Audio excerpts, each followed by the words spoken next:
আসসালামু আলাইকুম প্রিয় দর্শক, জানিয়ে দেব আজকের সর্বশেষ খবর। আপনাদের সাথে আছি আমি তানজিদ হোসাইন। পবিত্র রমজান মাস উপলক্ষে শুক্রবার সন্ধ্যায় চেন্নাইতে একটি ইফতার পার্টির আয়োজন করেন দক্ষিণ ভারতের তামিল ছবির সুপারস্টার ও রাজনীতিবিদ থালাপতি বিজয়।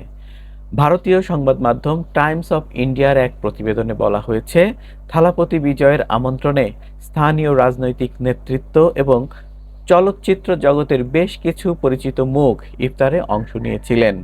এছাড়াও চেন্নাইয়ের ১৫টি মসজিদের ইমামরাও আমন্ত্রিত ছিলেন ওই ইফতারে। প্রায় ৩,০০০ মানুষের আয়োজন রাখা হয়েছিল ইফতার পার্টিতে। জানা গেছে, শুক্রবার সারাদিন রোজাও রেখেছিলেন দক্ষিণ ভারতের সুপারস্টার বিজয়।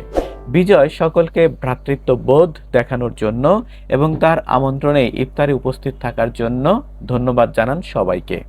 চেন্নাইয়ের রোয়াপেট্টা ওয়াইএমসিএ মাঠে আয়োজিত এই ইফতারের অনুষ্ঠানে উপস্থিত থাকতে পেরে অভিনেতাকেও অনেক প্রাণোচ্ছল বলে মনে হয়েছিল।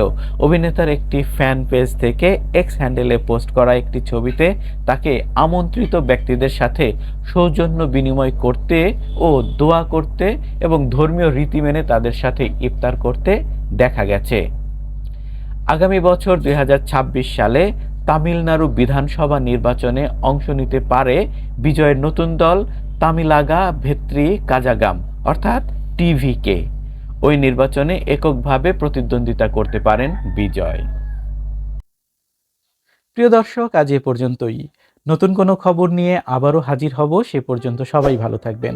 চ্যানেলটিকে সাবস্ক্রাইব করে না থাকলে এখনই সাবস্ক্রাইব করুন এবং পাশে থাকা বেল আইকনটি বাজিয়ে দিন। আর ফেসবুক থেকে দেখলে সবার আগে আপডেট নিউজ পেতে ফলো দিয়ে রাখবেন। আসসালামু আলাইকুম।